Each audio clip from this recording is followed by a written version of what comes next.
네트워킹 for AI라는 주제로 AI 네트워크에 대해서 좀 알아볼 거예요.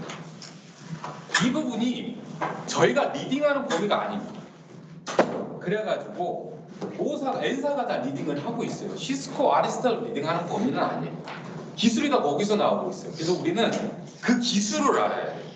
N사가 이끌어 나가는 기술, 그리고 그런 데이터 센터 기술 안에서 우리가 꼭 알아야만 하는 버즈워드라거든요. 유행어들을 좀 설명을 해드릴 거고, 그러면 그런 세상 안에서 우리가 어떻게 우리 장비, 우리 솔루션으로 고객을 리드하고 고객을 우리 편에 만들고 우리가 조금 더 그거에 대한 오퍼튜니티를 가져갈 수 있는지, 그리고 데롤루 그룹에서 최근에 발표한 AI 네트워크 마켓 오버뷰를 제가 OCP 서밋에서 작년에 했는데 일일이 다 듣고 적었어요, PPT로. 그래서 그거를 말씀해 드리면서 지금의 방향성과 우리가 해야 할 일에 대해서 행동 강령으로 제가 좀 적어봤습니다. 그 행동 강령은 제가 그렇게 한다는 뜻이에요. 여기 있는 분들이 따라하실 필요는 없지만, 그렇게 하면 우리가 AI 데이터 센터, 즉 AI가로 대변되는 데이터 센터 마켓에 지금 굉장히 미진하지만 그걸 우리가 그래도 어느 정도 마켓에 가져갈 수 있지 않을까라는 생각에서 준비를 해서요. 한 땀 한 땀 한번 만들어 봤습니다. 오늘도 우리는 세상을 연결하고요. 세상을 연결하는 사람들의 이야기를 한번 진행해 보겠습니다. 자, 가장 우리가 요즘에 많이 보는 그림입니다. ANN, Artificial Neural Network, 인공신경망이죠. 여기는 그림을 딱 보면 뭐가 생각나요? 스파인 리프 패브릭이 딱 생각나죠. 그쵸? 그럼 왜 Artificial Neural Network 등 이런 스파인 리프의 아키텍처를 가져갔고, 우리는 왜 요즘에 이런 스파인 리프 아키텍처에 집중을 하고 있는가에 대한 프린서플, 원리를 좀 알려드리려고 합니다. 얘를 정확히 알아야 우리가 이 세상을 이끌고 있는 데이터 센터 아키텍처의 스파인 리프를 어떻게 셀링할지를 확실히 알아들을 수가 있어요.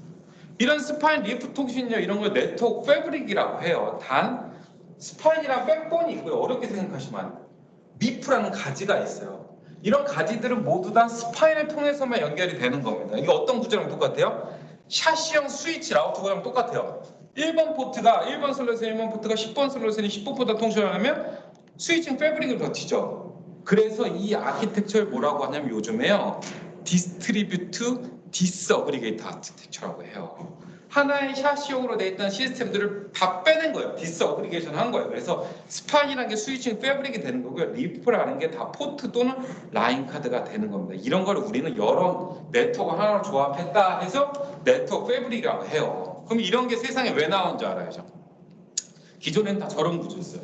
삼각형, 모여라 눈코입. 밑에서부터 위로 올라갈수록 원지, 텐지, 백지로 점점 파이프를 높여간다 해서 어떤 거요? 바오밤나무 아시죠? 통이 두꺼운 거, 그런 걸 배틀이라고 하냐? 학술적으로 저걸 배틀이 구조로 합니다. 올라갈수록 밴드위스를 큰 거를 쓰고 큰 링크를 사용한다 해서. 근데 이때는요, 굉장히 90년대의 아키텍처인 거예요. 우리가 바깥에서 서버한테 파일을 땡기는 아키텍처. 그런데 지금의 아키텍처는 뭐냐면요, 어플리케이션이 변해버렸어요. 서버 클라이언트 환경이 아니라 서버 클라이언트 환경이지만 서버 간의 통신이 많아지는 거예요. 이스트 웨스트 통신이라고 하죠. AI, ML 또는 클러스터, 그리드, 빅데이터, 데이터들을 많이 이용하다 보니까 메가데이터를 클라이언트가 땡겨가는 게 아니라 서버들끼리 스토리지 서버가 데이터를 많이 땡겨가는 거예요. 이런 걸 이스트 웨스트 통신, 머신 투 머신 통신이라고 해요. 여기에 이게 가장 적합하니까 나왔는데, 그럼 이게 왜 적합한가? 알아야 돼요. 요즘 그 고객들이 굉장히 기술적으로 많이 올라왔습니다. 그래서 우리도 확실히 알아야 돼요. 이거를 알면 우리는 스파인 리프 10대를 팔 수 있는데 20대를 팔 수 있어요. 그 팁을 좀 가르쳐 드릴게요. 그 원리를 알고 고객한테 접근해야 된다는 거죠. 기본적으로 이런 스파인 리프 패브릭은요, 뭐가 없어요? 우리가 흔히 하는 인터링크가 없습니다. 그죠? 인터링크를 그래서 얘네들이 이렇게 펴요. 그럼 어떻게 돼요? 평평한 도화지처럼 돼요. 그래서 그런 걸 티어가 없다, 경계가 없다. 즉 억세스 어그리게이션 티어가 없고 애들이 평면에 쭉 퍼져 있는 거예요. 그리고 얘네들은요, 어디로 갈 때 항상 ECMP 어디로 가든 중복 경로를 이용할 수 있어요. 이렇게 중복 경로를 이용할 수 있는 게 뭐냐? 증설하기가 편합니다. 자, 증설이 편하다는 건 뭐예요? 얘네가 48포트짜리 48Y예요. 업링크 8포트 100G죠. 48포트 다운링크죠. 그럼 어떻게 되겠습니까? 증설이 쉽다는 건요. 자동화가 쉽다는 거예요. 컴퓨터링이 쉽다는 겁니다. 그럼 그게 뭘로 가는 거예요? 스케일아웃. 횡전계가 시키고 엄청 좋은 거예요. 손으로 해도. 한 땀 한 땀 손으로 해도 충분히 가능하다. 그리고 기본적으로 저런 스위치는 정해져 있는 아키텍처이기 때문에 자동화도 편하다. 그럼으로써 고객은 스케일아웃에 대한 베네핏을 가져갈 수 있는 겁니다. 스케일아웃은 그렇게 얘기를 하셔야 돼요. 한 놈이 죽어도 끼컷해 네 놈 중에 한 놈 죽는 거예요. 어떻게 돼요? 폴트 톨러런스가 엄청 높습니다. 그렇죠? 우리는 고객한테 다가갈 때 어떻게 얘기해야 되냐면요. 하나가 죽으면 심리스합니다. 이것보다는 폴트 톨러런스가 굉장히 좋아요.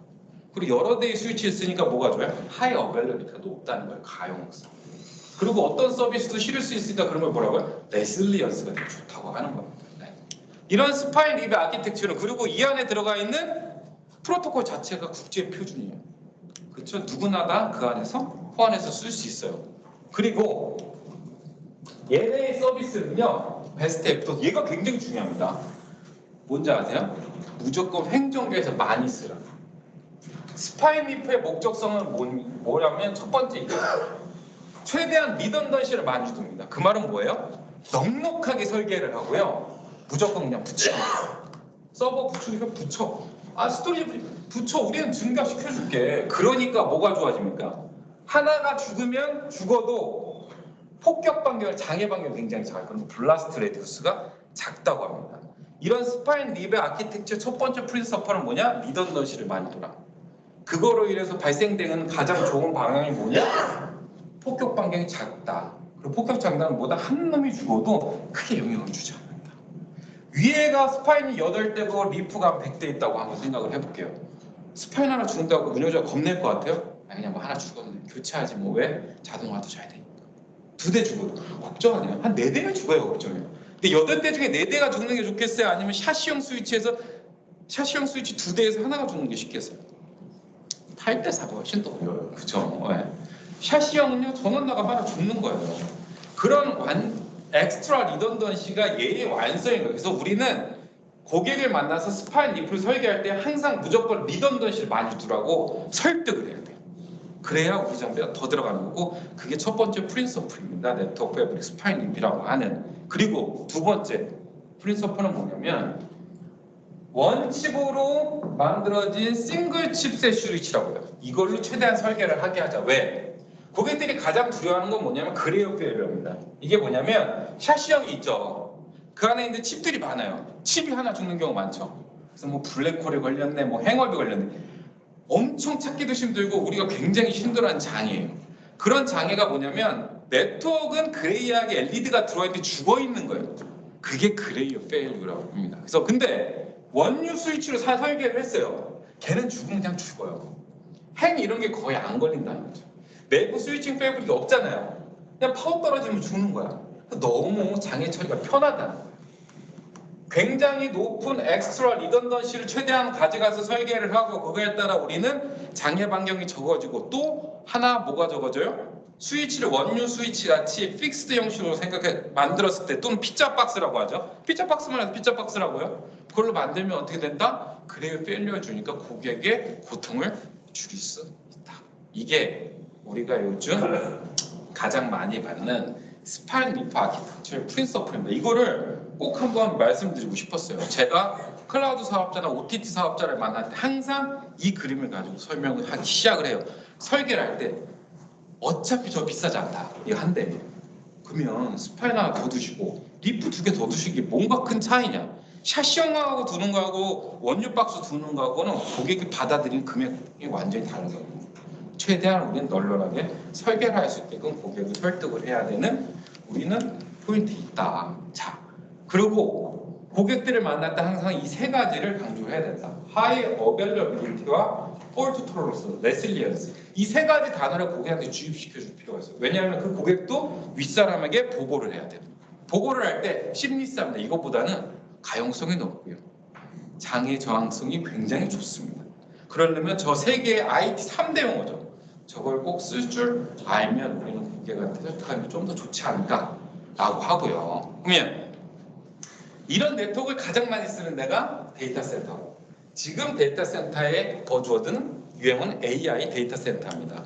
그러면 이런 AI 네트워킹 데이터 센터를 보는 이런 우리 컨설팅 그룹의 생각을 한번 들어볼게요. 2024년 50피에서 데로로로 그룹의 VP가 시니어 VP인가 VP인지 모르겠는데 발표한 내용이에요. AI는요 이제 변곡점이다. 이게 변곡점이 뭐냐면 기술 특이점이라고도 해요. 첫 번째 이런 기술 특이점이 우리가 제일 잘하는 게 뭐냐면 아이폰을 출시된 이전과 이후에 핸드폰 세상이 바뀌었어요. 스마트폰이라고 바뀌었죠. 두 번째, 챗 GPT가 나오고 AI 세상이 달랐어요. 그런 걸 기술 변곡점, 기술 특이점이라고 하거든요. AI가 지금 네트워킹 역사 안에서 기술 특이점을 가져가고 있다. 네트워킹이 점점 AI에서 중요해지고 있다. 그럼 뭐가 중요한지 말씀드리려고 합니다. 우리가 데이터 센터 볼 때는 이 세 개를 봅니다. 설계를 할 때 네트워크, 스토리지, 서버. 그런데 이제는요 AI 데이터 센터가 와서 이렇게 보면 안 돼요. 데이터 센터는 그냥 하나의 아키텍처를 우리가 가져가야 되는데 왜 이렇게 가져가야 되냐면 자 우리가 쓰는 모든 디지털 시스템들은요 핸드폰이 됐든 컴퓨터가 됐든 스토리지 같은 네트워크가 됐든요 세 가지의 컴포넌트가 안에 있습니다. CPU, 로직이라는 CPU, 메모리, 그리고 통신 장치가 있어요. 서버로 치면 CPU, GPU가 되고 메모리가 되고 네트워크 I/O 카드가 되겠죠. 얘네들은요 이렇게 내부에서 통신을 해야 되니까 통신 버스로 연결이 돼요. 버스란 게 뭐냐? 통신을 위한 채널입니다. 우리의 광케이블단의 통신 버스가 될 수 있어요. 그런데 CPU하고 메모리는요 1년에 2배 또는 2년에 2배씩 항상 증가를 하는데 통신은 어떨까요? 통신 속도가 증가하나요? 증가하죠. 100기가에서 200기가. 통신의 속도는 증가하지 않고 용량이 증가해요. 왜 그런지 아세요? 통신은 광으로 합니다. 광통신. 광통신은 뭐죠? 속도가 불변해요. 네. 기본적으로 300km/s가 광의 속도고 진공에서 광 케이블 따라가면 200km/s가 광 속도예요. 우리는 광 케이블 쓰죠. 속도는 빨라질 수 없어요. 그래서 우리는 뭐라고요? 대역폭을 늘린다고 합니다. 용량을 늘린다. 그래서 뭐래요? 통신은 호흡을 줄이려고. 그렇죠? 최대한 짧은데 배치하려고 하고 있어. 서버랑 네트워킹을. 그래야 어떻게 돼요? 통신의 낭비가 없으니까. 그래서 지금의 모든 디지털 통신, 디지털 기기의 제약생은 이 통신에 있어요. 그래서 AI 네트워크도 똑같아요. AI 데이터 센터도요. 무조건 이 통신에 다 제약사가 있어요. 메타가 재작년에 발표한 자기네 AI ML 클러스터의 약 33%의 지연이 어디서 발생한다? 네트워크에 발생한다고 메타에서 얘기하고 있거든요. 그러면 이게 왜 중요한지는 우리는 알아야지. 예전에는 컴퓨터 안에서 이렇게 통신을 했어요. 그러니까 별 문제 없었죠. 그런데 이제 이런 컴퓨터들이 여러 군데서 통신을 해야 돼요. 그러다 보니까 통신 채널들을 잘 엮어줘야 되는 거예요. 그래서 뭐 스위치가 나오고 라우터가 나왔는데 그런 기술로는 이제 더 이상 좋게 통신을 서로 제약상을 할 수 없게 되는 거예요. 그래서 통신을 서로 잘할 수 있는 아키텍처가 나오는데 이렇게 모두 다 풀메시로 지금 다 맞손 잡으면 너무 링크가 많잖아요. 그래서 우리는 이전에 나왔던 네트워크 패브릭이라는 게 기술이 나오기 시작을 한 거예요. 근데 이런 네트워크 패브릭이 AI 네트워킹을 바라보는 시대에 오면서 점점 중요해지는데 데로로그는 어떻게 말하냐면 이렇게 말합니다. 첫 번째, 이제 AI 시대가 도입을 했는데 AI에서 가장 중요한 건 AI의 특성입니다. 우리가 네트워크 패브릭 본 이유가 뭔지 제가 말씀드렸죠. 삼각형 구조는 더 이상 안 돼. 어세서 우리 키워 더 이상 안 돼. 왜? 어플리케이션이 변했기 때문에. 똑같아요. AI 워크로드가 갑자기 네트워킹 실리는데 이게 되게 특이하니까 네트워크에 영향을 주는 거예요. 그리고 네트워크가 이거에 대한 버든이 돼가고 있는 거예요. 네트워크를 발전을 시켜야 된다. 그러면서 그러면 어떤 차이가 있냐라는 걸 말을 해줘요. 네트워크 그냥 제너럴 퍼포스 일반적인 네트워크와 AI 네트워크는 뭐가 다르냐? 기본적으로 고성능입니다. 고성능은 그냥 열이 많이 나요. 그래서 우리는 이제 쿨링도 좀 바꿔줘야 되고 전기도 많이 먹어요. 우리는 여기에 좀 집중을 할 거예요. 그래서 데이터 센터 AI 관련해서 이 세 가지의 기술이 지금 굉장히 키워드입니다. 어떻게 쿨링할 것인지, 어떻게 전기를 덜 먹게 할 것인지. 그리고 우리는 어떻게 얘네들을 빠르게 통신시킬 것인지. 그래서 2024년에 올해 발표한 걸 보면 벌써 AI 데이터 센터에서는요 400G를 작년서부터 다 쓰고 있었어요. 그리고 올해서부터는요 800G, 내후년에는 1600G가 된다고 해요. 왜 이렇게 많이 쓸까 얘네들? 궁금하죠? 이걸 좀 알아야 돼요. 넘어가기 전에 그럼 도대체 지금 HPC하고 AI가 뭐가 다른데? 그냥 슈퍼컴퓨터 아니야? 이런 거 많이 생각해 보셨죠? 항상 우리는 자 HPC와 AI는 어떻게 다르냐? HPC는 그냥 하나의 컴퓨터 열심히 일하면 돼. 혼자 일하는 거예요. 그냥 혼자 근해 공식 넣어주고 나 이거 인수 분해봐 막 이런 거예요. 근데 AI는 뭐예요? 여럿이 같이 일한다. 워킹 투게더. 특성이 다르죠. 그리고 HPC는 하나의 어려운 문제를 주면 그걸 한 번에 그냥 풀기만 하면 되는데요. 얘는 문제가 너무 어렵기 때문에 서로 같이 풀어야 돼요. 그렇죠? 그리고 HPC 환경은 뭐냐? 그냥 하나의 컴퓨터 베이스, 컴퓨터에 우리가 어떤 소프트웨어 깔려 있는 거예요. AI는요. 하나의 컴퓨터에도 소프트웨어가 깔려 있지만 그 컴퓨터들이 하나의 소프트웨어를 공유하면서 계산을 같이 하는 거예요. 그러다 보니까 여러 개의 컴퓨터 노드들이 같이 일을 해야 되는 특성이 발생을 합니다. 그리고 같이 일을 하고 어떻게 해요? 요리 준비당하고 같이 답을 줘요. 얘들아 답 줘. 챗GPT가 말을 합니다. 야, 누가 이런 질문을 했는데 주니퍼가 주가가 얼마나 줘도 오를 것 같으면 애들한테 메시지를 쫙 뿌리겠죠. 그럼 애들은 빨리 계산하니까 한 번에 다 줄 거예요. 그래서 하이 퍼포먼스가 필요합니다. 왜? 그 양이 방대하게 한꺼번에 올라오니까. 그런 거에 싱크로나이제이션이라는 거예요. 그래서 그런 싱크로나이제이션 데이터 때문에 네트워크에서의 워크로드 처리 시간이 너무 지연을 많이 시키는 거예요. 그래. 그럼 지연을 시켜도 돼요. 근데 이게 왜 문제인데? 왜 문제일까요? 코스트 낭비에서. 비싼 GPU를 샀어요. 33%가 노는 거야. 난리죠. 그 비싼 GPU를 우리가 구매를 했는데 33%가 네트워크 때문에 GPU가 아이들 시간을 갖는 거예요. 기본적으로 데이터 센터의 코스트는 뭐예요? CPU, 메모리, GPU인 거예요. 얘네가 제일 비싸니까 파워를 제어하고. 그래서 걔네가 놀면 안 된다는 거죠. 그래서 놀지 않게 해야겠네. 그럼 네트워크에 최대한 트래픽을 빡빡하게 싣고 우리가 그 트래픽을 네트워크에서 최대한 처리를 해줘야겠네. 이게 AI 워크로드의 차이점이 되는 거고요. 그래서 AI 워크로드는 하이 퍼포먼스뿐만 아니라 로우 레이턴시도 필요한데, 그러면 AI 네트워크에서 대로는 이렇게 말합니다. 도대체 그 다음 세상은 어떻게 될 것인가? 사람들이 항상 이런 걸 물어보니까 AI 서버를 기준으로, 이 서버는 우리가 건들 부분이 아니잖아요. 뭐 AI 네트워킹에서 밖에서 들어오는 요청들이 들어오는 네트워크, 이런 걸 프론트엔드, 앞단의 프론트엔드라고요. 그리고 뒷단에서 학습을 하는 거를 서버 뒤에 있다 해서 백엔드라고 합니다.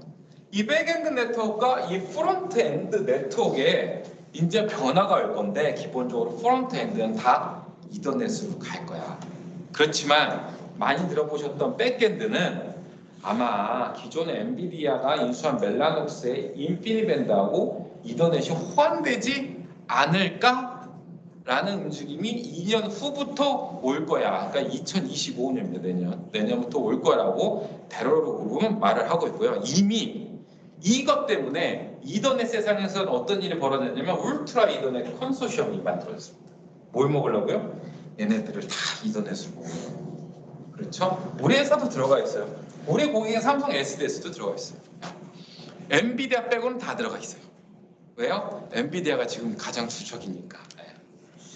자, 그래서 AI 네트워크에서는 지금 말씀드렸던 특이한 AI 워크로드의 특성들이 있고 네트워크의 지연이 있으니 베로로 그룹에서는 AI에 대한 네트워킹에 대한 이런 마켓 오버뷰도 작년에 진행을 했고요. 계속 베로로하고 같은 거에서는요 AI 네트워킹에 대해서 계속 마켓 오버뷰를 지금까지도 계속 내놓고 있는 상태입니다.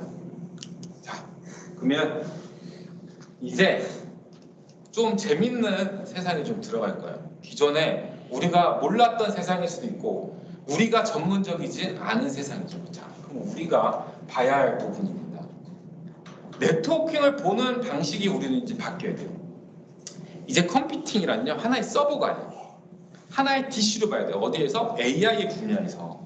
특히 AI ML 클러스터는요. 서버 네트워킹 스토리 자원이 하나로 몰려있는 큰 하나의 디스어그리게이트 된 서버라고 보시면 됩니다. 그리고 거기에 가장 큰 병목부가 네트워크니까 네트워크에서 우리가 병목 해소를 해줘야 돼요. 어떻게 해줄까라는 거죠. 그러면 이걸 해주기 전에 하나의 특이한 기술 사용 우리가 좀 이해를 하고 넘어가야 AI 데이터 센터 네트워크에서 가장 중요한 AI 안에서의 기술 트렌드를 이해할 수 있어요. 자, 컴퓨터는요. 좀 전에 말했듯이 CPU, 메모리, 통신으로 돼 있고 3층 집으로 돼 있어요. 쉽게 말해서. 그래서 하드웨어, 커널, 유저 스페이스라는 세 개의 개념을 나눠줘요. 하드웨어는 뭐예요? 니카드, 커널, OS, 어플리케이션, 프로그램 이렇게 나눕니다. 근데 얘네들이 통신할 때 컴퓨터에서는 굉장히 불합리한 일이 있거든요. 이거는 데이터 센터와 똑같아요. 어떤 거요? 얘는 서버고요. 서버 스토리지겠죠. 그쵸? 얘는 누구겠어요? 그 안에 들어간 OS겠죠. 얘는 누구겠어요? 네트워킹 장비예요. 굉장히 불합리한 게 있습니다. 컴퓨터 통신할 때. 모든 컴퓨터를 통신을 하고 데이터를 보내려면 데이터를 저장하는 장치가 필요해요. 이게 뭐냐? 램이라고, 메모리. 만약에 내가 데이터를 컴퓨터가 보내려면 저기 어플리케이션에 있는 메모리에서 OS에 있는 메모리로 갔다가 OS에 있는 메모리에서 닉으로 다시 카피를 해줘야 돼요. 그러다 보니까 데이터를 저 위에서 여기로 카피하고 여기서 여기로 카피하니까 뭐가 돼요? 지연이 일어나요. 그럼 이럴 수 있죠. 아니 꼭 카피해야 돼요? 왜냐하면 여기는 어플리케이션 여러 개 떠 있잖아요. 그래서 얘가 OS가 관리를 해줘야 되거든요. 그래서 여기 있는 메모리 다 따로 관리하고 여기 있는 메모리를 따로 다 준비를 해서 여기다가 보내줘야 되는 거죠. 굉장히 불합리한 거죠. 그래서 이런 지연을 없애려고 어떤 기술이 나왔냐면 다이렉트 메모리 억세스랍니다. 이게 많이 들어본 RDMA의 DMA인 거예요. 어떻게? 네트워킹 하는 놈이 저기 유저에 있는 메모리한테 그냥 데이터를 훅 갖고 오는 거예요. 그런 걸 다이렉트 메모리 억세스라고 합니다. 그냥 닉이란 놈이 OS랑 상관없이 갖고 오는구나 이렇게 이해하시면 돼요. 그러다 보니까 우리는 하나만 알면 돼요. 지연이 확연히 주네. 그쵸? 카피가 두 번이 없었잖아요. 그 카피가 내부에서는 몇 마이크로 세컨이 안 되겠죠. 그렇지만 전체 1000대가 있는 서버 규모의 데이터 센터에서 모든 천재가 저 지연을 가져간다고 생각을 한번 해보겠습니다. 엄청난 자원이 나오죠. 왜요? 기본적으로 서버의 코스트는 뭐예요? CPU, 메모리, GPU, 하드웨어인 거예요. 걔를 많이 써야 되는데 카피가 되니까 영역이 작아지잖아요. 그게 다 코스트 낭비, 다 코스트 낭비에서 시작을 하는 겁니다. 이런 거. 코스트를 어떻게 하면 줄일까? 그래서 이런 거를 직접 우리가 다이렉트하게 중간에 띄자 해서 DMA인 거고 이런 DMA 기술이요. 서버들이 떨어져 있겠죠. 원격으로. 서버가 뭐 수백 대 수천 대 있잖아요. 서버 하나만의 통신이 아니잖아요. 여러 서버 간에 통신을 해야 되니까 리모트 DMA 기술이라 해서 RDMA라고 기술을 하는 겁니다. 그리고 지금에 있는 대부분의 클라우드 사업자는요. 서버 간의 통신을 어떻게 해요? 다 이렇게 RDMA 통신을 해요. 왜? 서버들은 무조건 많으니까 다 퍼져 있잖아요. 데이터 센터 층 간에도 퍼져 있고 같은 층 안에서 퍼져 있고 그래서 이렇게 통신을 실제적으로 RDMA를 이용해서 우리는 그 기술에서 통신을 하는 거예요. 그러다 보니까 지연이 얼마나 주냐면 실제적으로 안 썼을 때는 50 마이크로세컨이 RDMA 기술을 쓰면 5 마이크로세컨을 가져가고요. 원래 이 기술을 만들었던 MPD가 인수한 멜라녹스의 인피니밴드 기술을 쓰면 2 마이크로세컨. 자, 얘는 우리가 이더넷을 기반으로 RDMA를 우리가 처리를 해줬을 때입니다.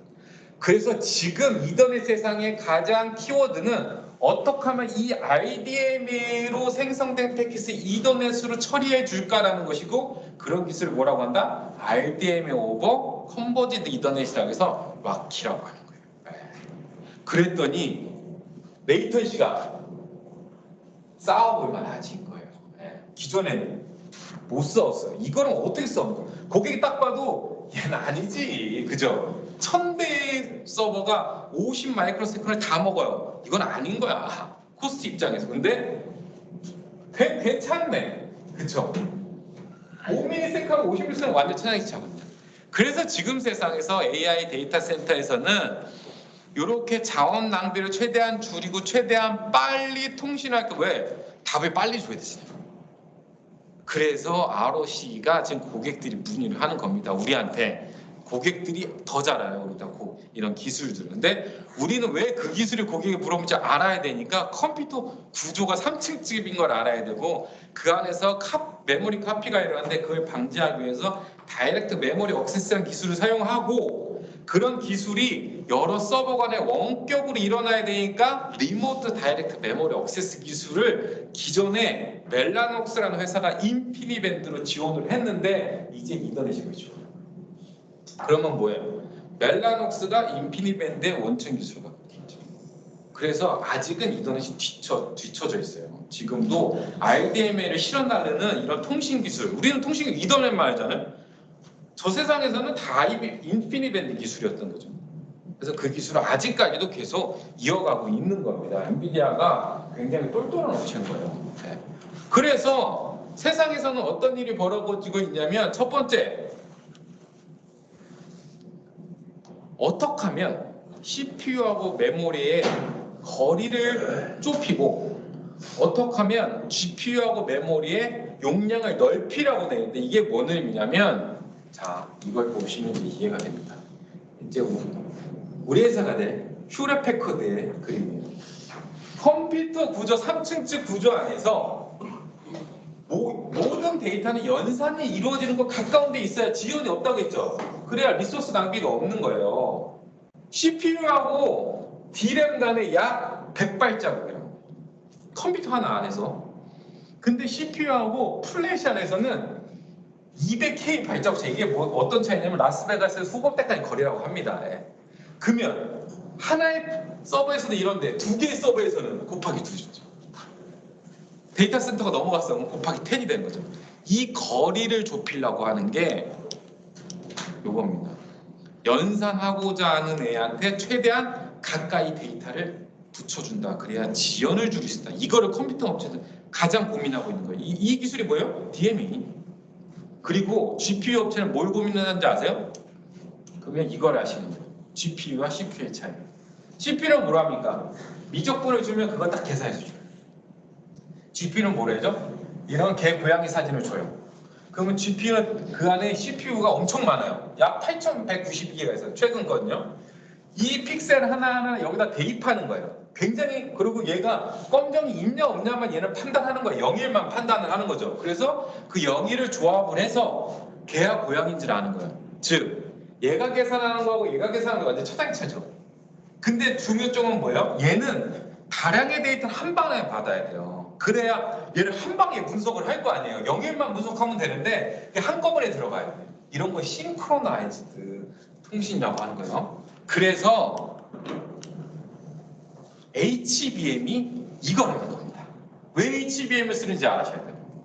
HBM이 어떻게 돼 있어요? 메모리가 적층돼 있어요. 그리고 그 사이를 레이저로 구멍을 뻥 뚫어요. 그리고 거기서 선을 하나씩 내밀어요. 그리고 GPU에 붙여줘요. 즉 뭐예요? HBM이라는 메모리는 GPU하고 용량을 높여야 돼요. 거기를. 한 건에 많은 데이터를 줘야 돼요. 얘는 많은 데이터를 줄 필요는 없고 지연을 줄여야 되는 거예요. 그래서 HBM은 거기에 특화되어 있어요. HBM은 해봐야 64기가입니다. 우리가 지금 쓰는 메모리 얼마예요? 보통 수십 기가죠. 그쵸? 네. HBM은 용량, 밴드위스를 잡는 거고 우리가 흔히 하는 메모리는 용량을 잡는 거예요. 그래서 컴퓨터 세상에서 AI 데이터 센터 안에 컴퓨팅 머신은 이것만 고민하는 거예요. CPU에 어떻게 하면 저지연을 줄 거고 어떻게 하면 GPU하고 데이터를 많이 줄 고용량을 만들 것인가를 고민을 하고 요거 고민을 제일 잘하는 데가 엔비디아. 엔비디아는 GPU를 만드는 회사가 아닙니다. AI 데이터 센터를 디자인하는 회사예요. 그래서 보시면 최근에 그 엔비디아에서 만든 CPU 그레이스 CPU라고요. 이게 뭐냐면요. CPU가 있어요. GPU가 있어요. GPU 옆에 뭘 놨어요? HBM을 적층해서 놨고요. CPU 옆에 그냥 DDR5 메모를 넣고요. 얘네 둘 간에 뭐가 있어야 돼요? 또 자료를 공유해야 되죠. 그러면 또 메모리 카피가 일어나면 또 지연이죠. 그리고 굉장히 많은 데이터가 움직여야 되는데 붙여놨어. 엔비디아가. 그 지연에 얘는 옛날에 다 알고 있었던 거죠. 그래서 CPU와 GPU를 붙여놨습니다. 그래서 이걸 그레이스호퍼 아키텍처라고 해요. 그래서 얘네들은 거리도 줄이고 대역폭도 늘리는 걸 하나로 칩셋을 만들어 놓고 이 칩셋을 또 적층합니다. 그리고 이 칩셋 간 자기네의 스위치를 이용해서 엮어요. 그런 거를 DGX H200이라는 슈퍼파드라고 하는 겁니다. 엔비디아에서 말하는. 그래서 기존의 모든 명령어는 고객에 대한 요청을 여기로 들어와요. 주니퍼 주식은 언제 오를 것이니? 그럼 기존에 계산했던 거를 가지고 GPU 얘한테 또 응답을 해줘야 되잖아요. 이게 다 거리를 줄여야 되잖아요. 어떻게 했어요? 붙여 그냥. 붙였어요. 거기다가 GPU 간에도 계속 정보 공유를 해야겠죠. 그럼 어떻게 돼요? 우리 스위치 하나 만들지 못해요. 스위치를 만들어요. 그래서 이거를 하나의 칩셋으로 만들고 이 칩셋을 저 서버 안에 다 적층시키고 이 적층시킨 메인보드들을 다 스위치로 엮은 게 이 DGX GH200 슈퍼파드라는 컴퓨터입니다. 예. 일반 고객들, 우리 한국에도 OTT 이런 고객들도 이렇게 쓰진 않아요. 그렇지만 이런 거는 엔비디아가 굉장히 무섭다고 사람들이 말하는 이유는 IT를 잘 모르는 개발도상국들 만들었을 거예요. 무조건 이거 사 쓰는 거예요. 예.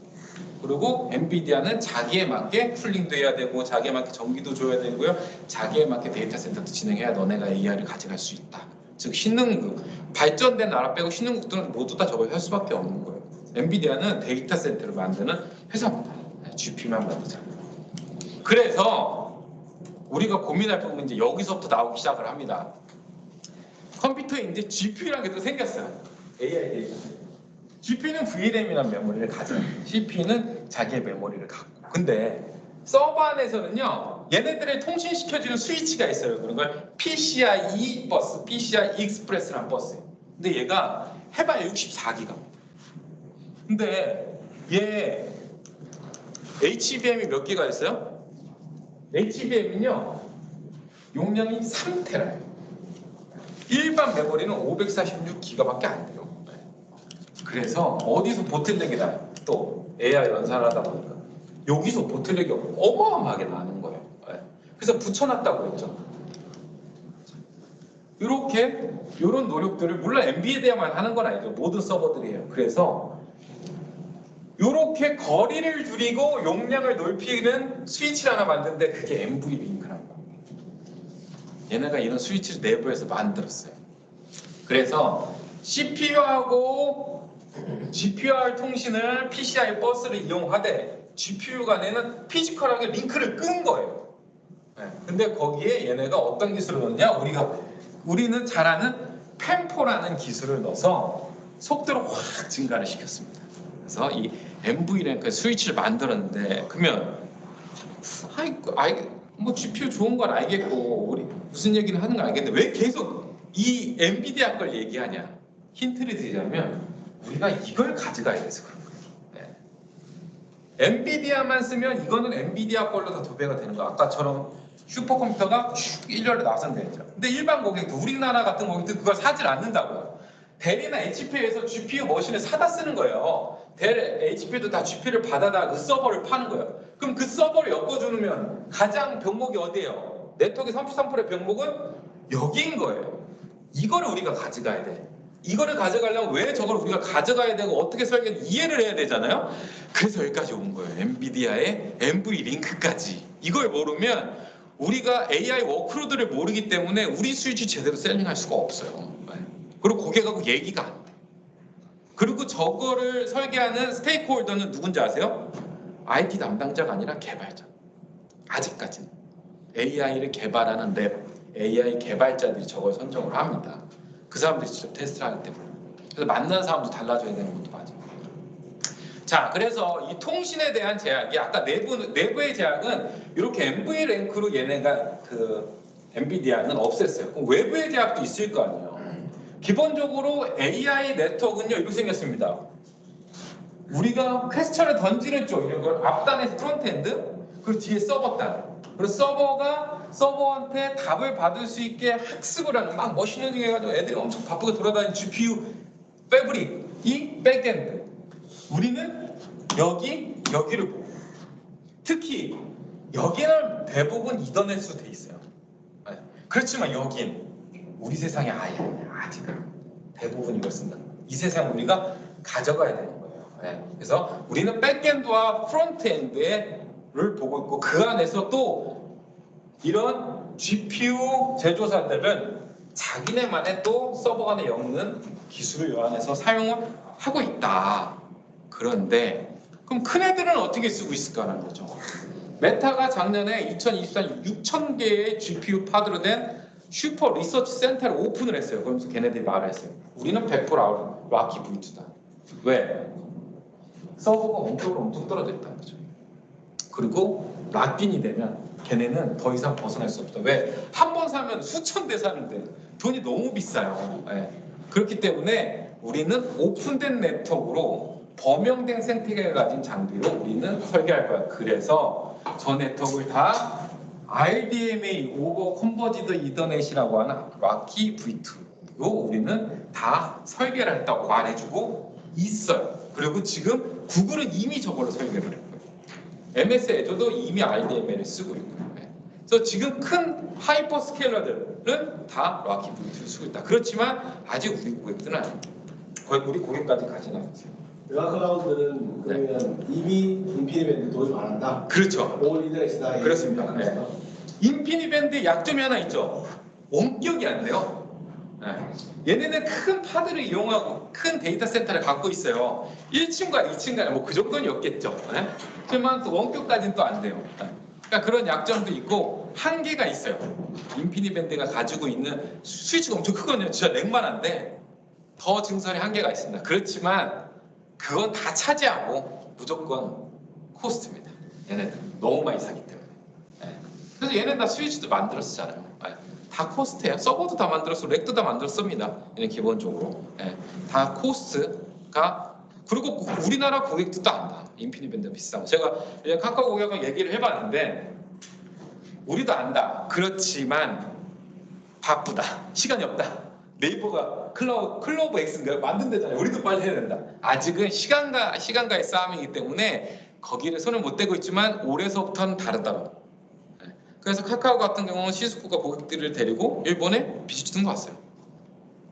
벌써 움직이고 있어요. 타 벤더는 우리도 움직일 때가 됐다. 자, 그러면 AI는 이런 특이한 트래픽 성향이 있는데 첫 번째 뭐예요?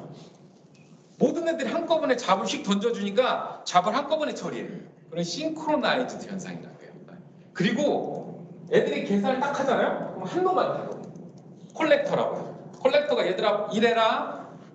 고객이 문의하셨다. 그러면 워커너들이 막 일을 해서 한꺼번에 던져요. 지금 뭐예요? 트래픽이 한꺼번에 모든 애들이 end-to-end으로 발생도 하지만 end-to-one으로 몰리기도 한다는 거죠. 이런 거 싱크로나이즈 현상인데 이게 왜 중요하냐면 한 놈이라도 답이 늦죠. 답이 안 왔잖아요. 우리가 라지 랭귀지 모델에 질문을 했는데 조사 처리하는 놈이 답이 늦었어요. 그러면 답을 안 줘요. 전체적인 잡이 느려지죠. 그런 거 뭐냐면 JCT라고 해요. 그게 AI 데이터 센터의 KPI인데 잡 컴플리션 타임이 늦어지는 거예요. 그걸 롱테일 현상이라고 합니다. 로스가 나잖아요. 그놈 때문에 또 은근히 안 오니까 답을 못 줘. 그죠? 그러면 또 답변이 늦어져요. 그렇죠? 두 번째. 그러다 보니까 end-to-end으로 하니까 밴드에서 높을 수가 기본 400G입니다. 그리고 대부분 이제 올해서부터 800G로 가요. 롱테일은 제가 말씀을 드렸고 그리고 얘네들은요 서버가 있어봐야 수백 대죠. 그러니까 다양성이 없어요. 다양성이 없다는 거. 다양성이 없으면 네트워크 입장에서 가장 큰 문제가 뭐냐면 이 로드 밸런싱을 잘 못해요. 트래픽을 골고루 분산을 못하고 하나에 뭉쳐. 그렇게 되면 어떻게 해요? 패킷이 깨져요. 그러면 또 이 롱테일 문제가 발생을 해요. 그렇죠? 그러면 또 저지연이 고지연이 돼버려요. 그러면 또 보틀렉이 발생하면 하이 밴드위스를 못 써. 굉장히 안 좋죠. 이 네 가지를 가지고 잡 컴플리션 타임에 대한 KPI를 AI 데이터 센터에서 가장 중요시해요. 네트워크가 엄청 중요한 거예요. 그래서 어떤 짓을 하고 있냐? 엔비디아에서는 서버 안에 GPU들이 이렇게 있잖아요. 그럼 자기네 고유의 MV 링크라는 피지컬 링크를 엮었다고 했죠. 그걸 써요. 그래서 GPU가 각각의 릭이 여러 가지 있고 GPU가 하나하나씩 바인딩이 돼 있을 때 GPU 간 통신을 스위치 안 거치게 합니다. 굉장히 똑똑한 애들이에요. 네? 예전에 다 거쳤어요. 못 거치게요. 그리고 두 번째 또 뭐를 하냐? 네트워크를 설계를 하는데 이렇게 합니다. 서로 다른 서버 간에 통신할 때는 어쩔 수 없이 스파인 스위치를 거칠 수밖에 없잖아요. 보세요. 가볼까요? 이렇게 갈 수밖에 없잖아요.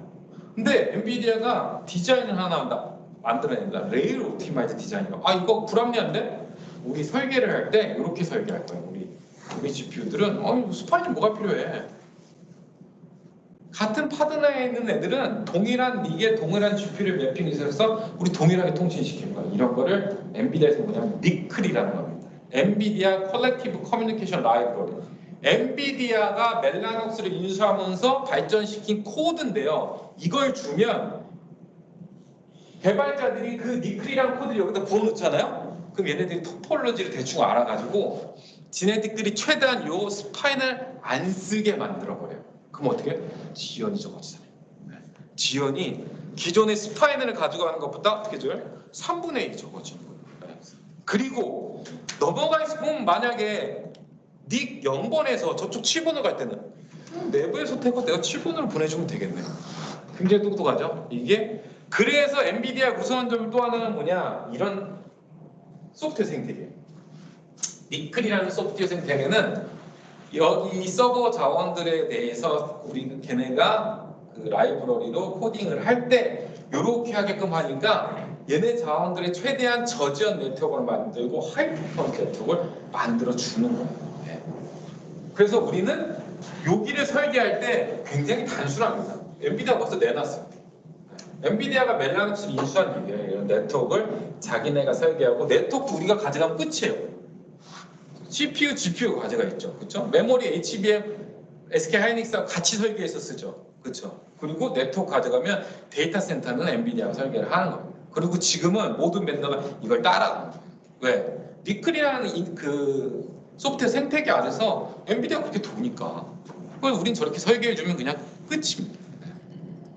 굉장히 네트워크 입장에서 간단하죠.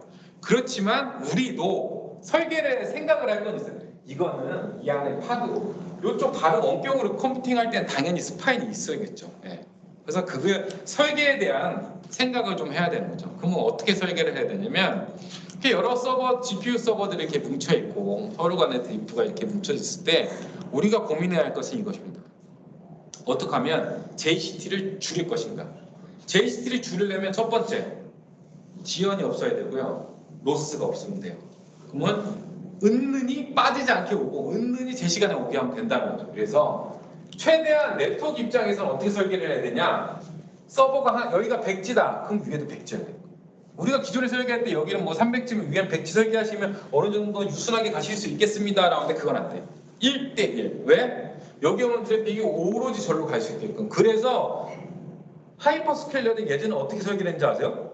다운링크는 100, 업링크는 200. 하나 죽어도 절대 지연이 없게끔. 이거를 오버 서브스크립트 과설계가 아니라 완전 과설계, 엑스트라하게 설계하는 거예요. 그래서 1대2로도 설계를 합니다. 꼭 우리가 생각하는 거랑 반대예요. 그리고 지연이 없게 하기 위해서는 어떻게 해야 됩니까? 최대한 홉을 덜 거치게 네트워크 설계를 해줘야 돼요. 최대한 홉을 덜 거쳐야 레이턴시가 작아집니다. 세 번째, 그럼 그걸 맞는 기술을 쓸 줄 알아야 되는 거예요. 인피니트 밴드는 우리가 못 써요. 그럼 락키 V2 우리는 쓰면 되는 거고요. 서버들이 몇 대 없기 때문에 얘네들의 복잡성이 굉장히 적다고 했어요. 복잡성이 적으면 네트워크 입장에서는 패킷을 이렇게 막 자잘자잘하게 로드 밸런싱 해주는데 그걸 못 따가거든요. 그걸 위해서는 또 특이한 기술들이 좀 나와야 되고 여기까지는 우리도 기술 지원이 되는 거예요. 그래서 네트워크를 설계하고 우리가 GPU, AI, ML이라는 GPU 판을 설계할 때는 그 안에서 이렇게 네트워크가 돌아가고 어떻게 레이턴시가 적어지고 어떻게 호흡이 적어지고 그리고 어떻게 용량을 뽑아내야 되는지 이해를 좀 돕기 위해서 엔비디아가 가지고 있는 걔네의 아키텍처를 설명을 해드렸고 그거의 아키텍처 주목적은 뭐다? 무조건 자꾸 컴퓨테이션 다니는 거. 그게 KPI다. 그래서 우리는 솔루션을 가지고 있는 거예요. 어떤 솔루션이냐? 이런 네트워크를 큰 회사들은 자기네들이 만들어서 자기가 설계를 하면 되는 겁니다. 메타, 구글, MS, AWS 걔네가 하면 돼요. 수많은 박사들이 있잖아요. 네. 근데 일반 엔터프라이즈는 없죠. 우리나라 OTT도 그런 분들 없어요. 장비가 많아집니다.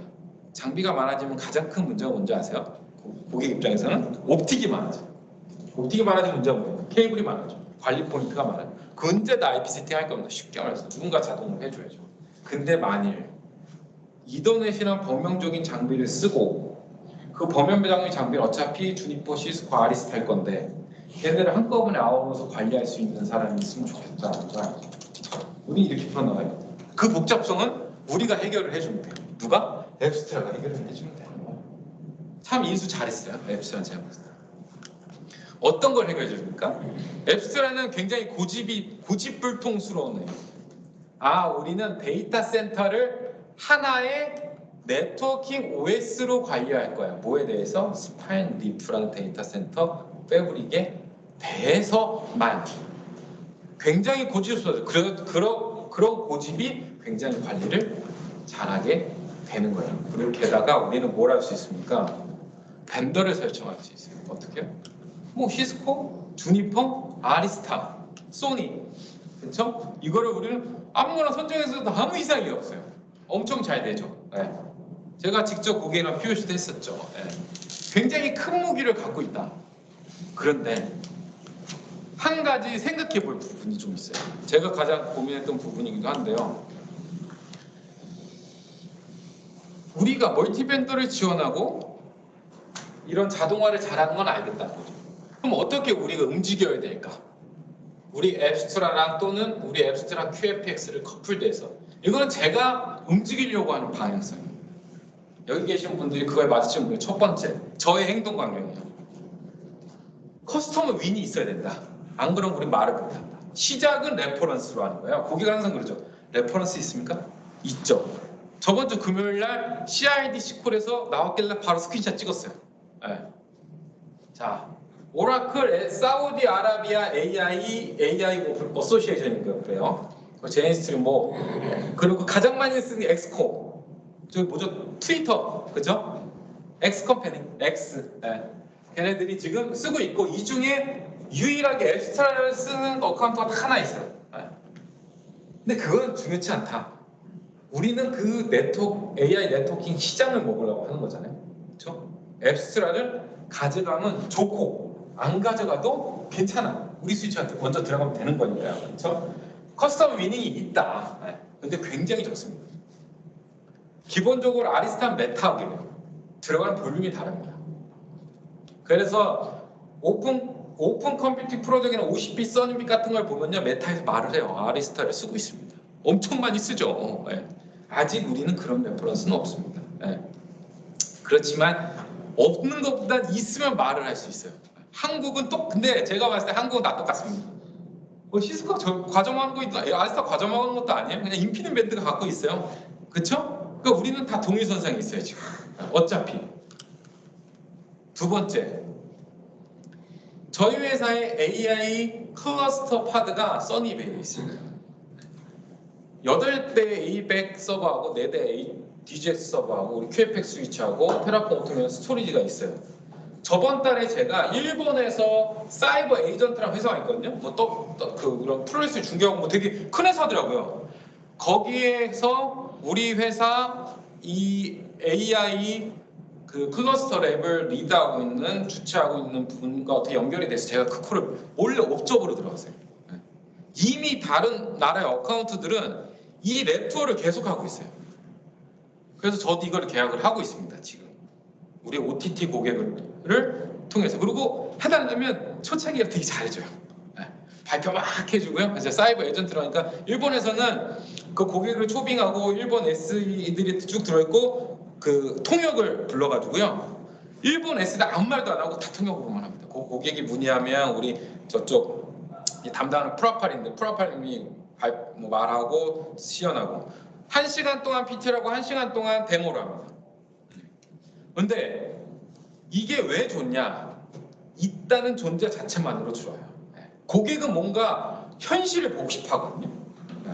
현실이 있는 거예요. 우린 고객사의 현실이 없으면 우리만의 현실이 있어야 되는 거예요. 그 정도로 주니퍼를 투자를 하고 있다. 그 결과를 보면요. 라지 랭귀지 모델, 이거는 메타에서 만든 거죠. 라지 랭귀지 모델을 트레이닝하는 거를 인피니밴드하고 비교해 봤을 때 큰 차이가 없다. 이건 실제 우리 주니퍼가 만든 데이터예요. 그리고 라마라는 그 라지 랭귀지 모델을 우리가 썼을 때 전체적으로 우리가 그거에 대한 응답 시간이 굉장히 샘플당 초가 굉장히 적다. 그래서 이런 실제적인 데이터와 실제적인 랩을 통해서 엑스트라로 시연을 합니다. 시연한 시간, PT 한 시간. 고객의 질문은 뻔합니다. 마이크로버스트 모니터링 할 수 있습니까? 레이턴시를 보장하는 걸 어떻게 볼 수 있습니까? 뻔해요. 모든 고객의 질문은 똑같아요. 그래서 그거를 제가 마지막에 우리가 어떻게 보여줄까를 좀 말씀을 드릴 건데요. 세 번째, 이제 대회 기간 걸 막 갖고 와야죠. 같은 언어에서 얘기하는데 뭘 하냐? 자, 2028년까지 약 11빌리언의 시장이라고 하는데 주로 하이퍼스케일러, 메타, AW 이런 애들이 쓸 거라고 합니다. 그렇지만 걔네들은 무조건 이더넷에서 선호한다. 왜? 벤더 락인이 걸리면 우리가 돈을 너무 많이 써야 되니까. 요게 가장 키워드인 거예요. 자, 그리고 그러면 이 벤더 락킹은 우리는 어떻게 얘기를 해가야 되냐? 기존까지는 이 AI 네트워킹의 저지연 하이퍼포스를 만들기 위해서 할 수 있는 회사가 인피니밴드라는 멜라녹스밖에 없었어요. 그렇지만 지금 우리는 IDM가 되니까 더 이상 이제 벤더 락인 조건에서는 의미가 없어진 거예요. 그러면 우리는 뭘 강조하냐? 우리 멀티 벤더가 되는데요. TCO 관점에서 한번 봐줍시다. 가격 경쟁력이 있습니다. 그리고 가격 경쟁력은 어떤 걸로 가냐? 오픈 이더넷이라는 범용적인 기술로 너네들의 선택권이 넓어질 수 있어요. 제가 이걸 공부하면서 보니까 또 이 멜라녹스의 이 엔비디아 이거 멜라녹스 기술은 얘는 생산되는 데가 중국 멕시코밖에 없대요. 서플라이 체인 문제 생길 수 있다. 네. 그 유튜브에 나오더라고요. 이제 뒤져보니까요. 이거 굉장히 키포인트입니다. 윗사람들 말씀드릴 땐 그죠? 그리고 우리는 51년 51 years old가 된 이더넷을 쓰고 있습니다. 네. 이제 IP 네트워킹의 모든 기술은 다 이더넷이에요. 다른 기술 소넷, AT 없어졌어요. 이제 TDM 없다는 거죠. 네. 호환성 문제는 없습니다. 멀티밴더를 쓰시면 주니퍼가 관리까지 해드릴게요. 그러면 우리 세 개의 무기를 가져갈 수 있어요. 밴더 락킹만 우리가 제어할 수 있다면 멀티 밴더에 대한 어드밴테이지를 가지고 서플라이 체인에 당신네들은 자행성 가져갈 수 있어요. 시스코 주니퍼 안에서 다 쓰세요. 뭐 쓰시던지. 그리고 네트워크에는 프론트엔드가 있고 백엔드가 있잖아요. 뭐 프론트엔드는 주니퍼 쓰시고 백엔드는 뭐 아리타 쓰세요. 관리는 우리가 합니다. 네. 그렇죠? 그리고 기본적으로 이제 AI 환경이 달라졌는데 예전에는요 이런 AI 환경이 있어요. 그냥 부어놓고 이래. 그런 거 AI 팩토리라고 합니다. 이쪽 용어. 근데 이제 그런 게 아니라 애들이 학습을 다 했어요. 최 GPT-4도 학습 다 했잖아요. 이제는 대세는 뭐냐면 프론트엔드가 대세가 돼가고 있어요. 그리고 프론트엔드가 대세가 돼가는 뭐예요? 여러 가지 어플리케이션이 많이 나오다 보니까 추론된 데이터는 이미 다 있는 거예요. 학습한 데이터는 추론을 빨리빨리 답변을 해줘야 되는 역할이 생기는 거예요. 여기가 지금 변했다. 그래서 굳이 인피니밴드가 있지 않아도 된다. 그리고 요 앞단 프론트엔드가 나눠져야 돼요. 그런 걸 뭐냐면 멀티 테넌시라고 하는데 뭐냐면 클라우드 사업자들이나 일반 엔터프라이즈 고객들은 대고객 서비스를 해야 되죠. 대고객의 트래픽이 들어오면 섞이면 안 돼요. 금융권처럼 망분리가 돼야 돼요. 그리고 멀티 테넌시라고 해요. 새들어 사는 사람이 많아져야 돼요. 걔네들을 구분하려면 기술이 필요한데 그게 우리는 EVPN 기술이 가능해요. 인피니밴드 안 되지. 안 돼요. 그렇죠? L2 기술입니다. L2에 L3 기술이 되는 EVPN 기술이 있어야 프론트엔드로 들어오는 트래픽들을 망분리해서 우리가 그거를 여러 세입자가 하나의 네트워크를 공유하지만 서로 따로 똑같이 있는 가상화 분리가 되는 거예요. 그게 EVPN 역할인 거예요. 네. 그래서 그걸로 우리는 행동 강령을 잡아야 된다. 그리고 한국에 있으니까 한국에 있죠. 4대 들어가 있거든요. 삼성, SDS, HPC 4대 들어가 있어요. 테스트를 했어요. 실제로. IDM이 워크로드하고 일반 이더넷 워크로드를 하니까 진짜 이만큼 차이인 거예요. 실제 데이터입니다. 저희가 받은. 그래서 보여주긴 누추하지만 있다. 어디서? 랩에서 쓴다. 이게 더 확실해요. 지금 이 SDS의 HPC 랩의 목적은 뭔지 아세요? 자기네가 개발한 HPC 환경의 RDMA 오버 이더넷 기술을 좀 튜닝을 해서 이 기술을 가지고 삼성 클라우드 플랫폼에 이 기술을 넣어서 자기네가 그거를 성과를 보려고 하는 거예요. 거기 주니퍼가 512032C가 들어가 있는 거예요. 얘는 그걸로 좀 테스트를 하고 있어요. 옆 랩에서는 시스코로 테스트한대요. 그 옆 랩에서는 인피니밴드로 테스트한대요. 어딘가 삼성 클라우드 플랫폼에 이런 AIML 파드에 들어갈지 아직 결정이 난 건 없어요. 그런데 중요한 거는 그 사람들 스테이크홀더입니다. 우린 그 사람들한테 얘기를 좀 해야 되는 거예요. 왜? 그 사람들이 그걸로 개발했잖아요. 그럼 서비스 하잖아요. 그대로 만들어요. 왜? 안 해봤잖아. 기술을 해본 사람이 장땡인 거예요. 그래서 그 개발자들을 잘 컨택을 해야 돼요. IT 담당자도 개발자 하지 말라면 안 할 거예요. 왜냐하면 AI 데이터 센터인데 어디 IT 담당자 개발자 말을 안 듣겠습니까? 굉장히 중요한 포인트. 우리는 그 사람들, 근데 그 사람들 만나기 쉽지 않아요. 그렇지만 우리는 노력은 해야 된다. 스테이크홀더들이 그쪽에 있다. 자, 시장은 이제 열리고 있어요. 시스코 아리스타가 나도 아무도 몰라요. 우리나라에서는. 다른 나라에서는 알지 모르지만 우리나라 뭐 쓰는 데도 없는데 어떻게 알아? 그냥 우리는 무조건 인피니밴드와 경쟁한다 생각을 하면 되고요. 스테이크홀더들은 AIML 개발자나 랩장들을 만나서 우리 주니퍼에서 이미 테스트를 했고요. 그걸 파드도 갖고 있어요. 한번 보실래요? 이비짓 한다고 하죠. 그렇죠? 온라인으로 우리 견학도 한번 시켜드릴게요. 이렇게 하는 거죠. 그리고 오픈 이더넷이란 범용성형 기술을 가지고 EVPN이랑 멀티 테넌시로 우리는 고객을 꼬셔야 돼요. 그리고 거기에 우리의 가장 큰 목적성인 앱스트라를 가지면 싱글 콘솔 하나의 관리로 백엔드가 됐던 프론트엔드가 됐던 어떤 데이터 센터가 됐던 어떤 서비스가 됐던 우리가 다 관리를 해드릴게요. 멀티 벤더로요. 그러면 우리가 어느 정도 이겨낼 수 있지 않을까 싶을 거예요. 경고. 이제 끝날 때가 된 것 같아요. 경고가 오는 이게 마지막이에요. 이건 약간 기술적인 내용입니다. 고객이 물어보는 건 다 어디 가나 다 똑같아 들어보는 거예요. 항상 데이터는 몰려다니기 때문에 어디서 이게 컨제션 즉 저쪽에서 컨제션 한글로 하면 뭐죠? 혼잡. 어디서 혼잡 발생하는지 몰라. 혼잡을 밝혀내야 돼. 왜요? 밝혀내서 조치를 해줘야 되거든. 왜? 걔 때문에 다른 잡들이 늦어지면 안 돼. JCT가. 그래서 그걸 어떻게 찾으실 겁니까? 라는 내용. 다. 고객은 다 일괄적으로 이 질문을 합니다. 그러면 우리가 어떻게 찾을까요? 이게 우리의 경쟁사인 아리스타나 시스코는요. 자기네가 잘한다고 자랑을 하는데 실제적으로 그렇게 좋진 않아요. 다 뒤져보면. 자, 그럼 우리는 어떻게 하냐? 우리는 앱스트라로 굉장히 그래피컬하게 할 수 있어요. 한번 봐볼까요? 자. 짠.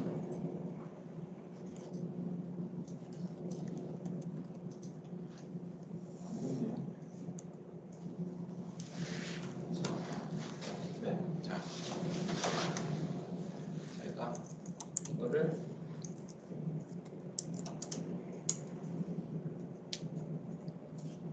디스플레이를 좀 확장을 좀 해봅시다. 안 보여가지고.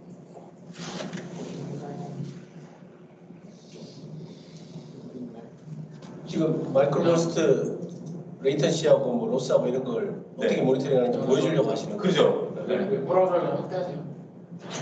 네. 방기실에 일어나겠다. 방기실에 일어나겠다. 뭐요? 밥을 했습니다.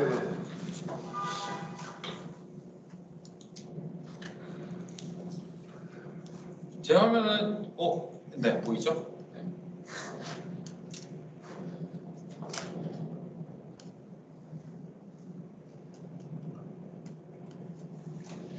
자, 3개의 유스케이스를 준비했습니다. 어떤 유스케이스 준비했냐? 기존에 우리가 몰랐던 거예요. 고객은 저걸 좀 뎁스 있게 여기가 혼잡이 좀 발생하면 여기 포트에 있는 메모리를 많이 쓰는 거 아니에요? 그거 어떻게 비주얼라이제이션 해줄 건데요? 그거에 대한 문제. 이거 아니었는데. 이게 BMT를 저번 주에 했어요. 네. 그래서 앱스토어에서 안 되는 기능이라고 알고 있었지만 전문가들하고 막 얘기를 하면서 이제 만들어낸 거죠. 카카오뱅크한테 시연할 거예요. 시연했습니다. 네. 뭐 그렇게 뜨뜻미지근했어요. 근데 처음 봤어요, 그 사람들. 그 사람들 처음 본 거거든요. 어? 아리스타는 이거를 명령어로 보여준대요. 그러니까 한마디 우리 막 이렇게 기계면 우리 옛날에 많이 사용했잖아요. 그것보다 낫잖아요. 뜨뜻미지근하지만 보여줄 수 있다는 거에 대한 데서는 없다와 있다는 천양지 차예요. 이게 명령어로 있다와 그래피컬하고는 천양지 차입니다. 지금 요 포트에 트래픽을 제가 막 보내고 있어요. 그랬더니 지금 오늘 아침서부터 얘네들이 이렇게 증가를 하는 게 눈에 보일 수 있죠. 이거를 하려면 뭔가 손을 많이 대야 되는데 될 수 있다. 두 번째, 각각의 포트에서 얘 뭔가요? 이런 걸 우리는 뭐라고요? 업놈, 이상한 놈이라는 거죠. 각각의 포트를 저희가 다 모니터링 하고 있습니다. 그래서 혼잡이 발생하면 뭔가 수치가 축 증가하거든요. 기계에서는. 이건 이제 기술, 여기는 세일즈분들도 계시니까 쉽게 말할게요. 이렇게 뭐가 증가를 하면 어떻게 증가를 하냐면 좀 이해를 돕기 위해서 자 보시면 끊어졌네요.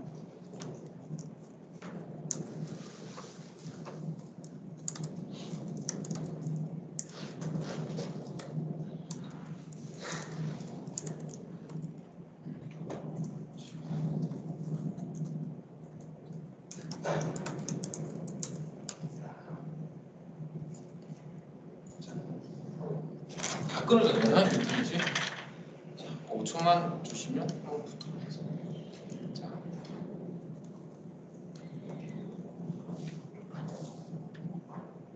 테스트하려면 이런 자, 지금 현재는 드래프트 되기 시작하고 있어요. 이제 트래픽을 한번 올리면서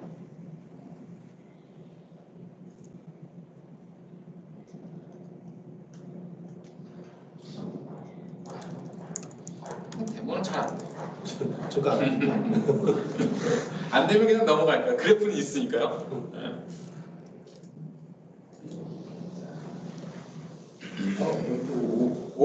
뭐가 막 들어오죠? 짠.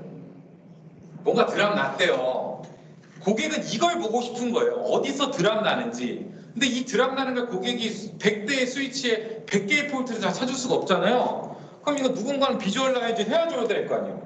이거를 또 우리가 모니터링 이렇게 합니다. 그래서 이렇게 다른 애들은 괜찮네. 얘 이상해. 이런 걸 머신러닝에서는 업노멀이라고 띠리 걸려 잡았대요.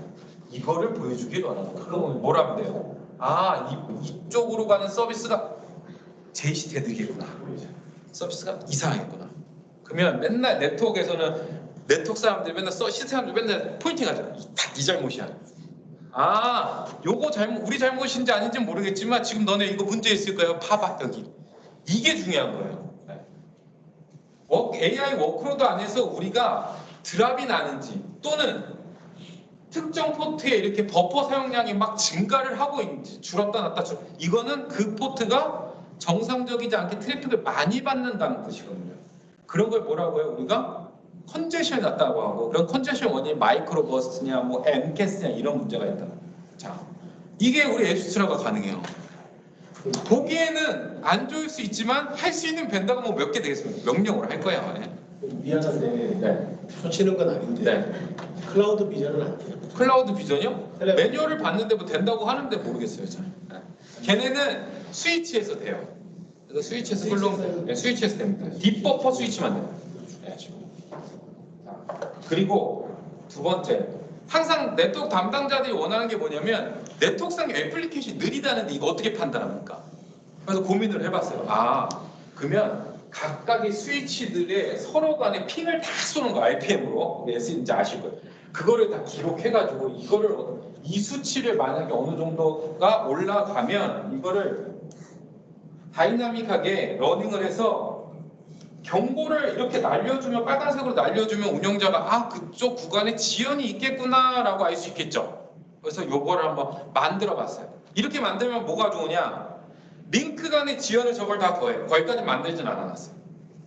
하나 둘 셋 더하고 그거를 우리가 머신러닝을 돌리는 거예요. 얘가 가능하다면. 그렇죠? 그러면 월화수목금토일 데이터 포인트를 찍고 월화수목금토일이 항상 데이터 비슷할 건데 뭔가 달라지면 아웃라이어라고 우리가 경고를 올려주면 되는 거예요. 그런 머신러닝은 이제 이 앱스트라가 어디에 코드를 꼽아요?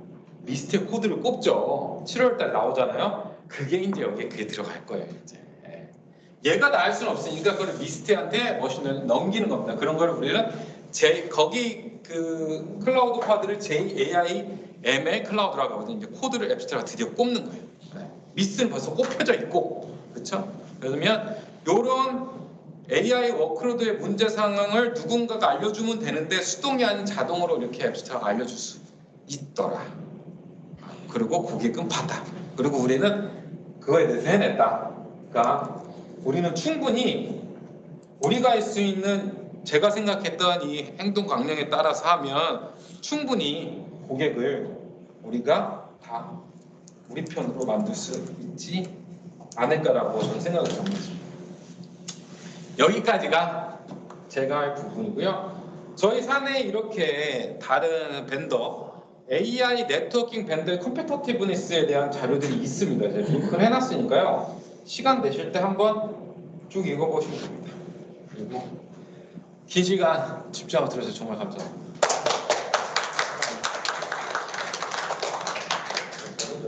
수고했습니다.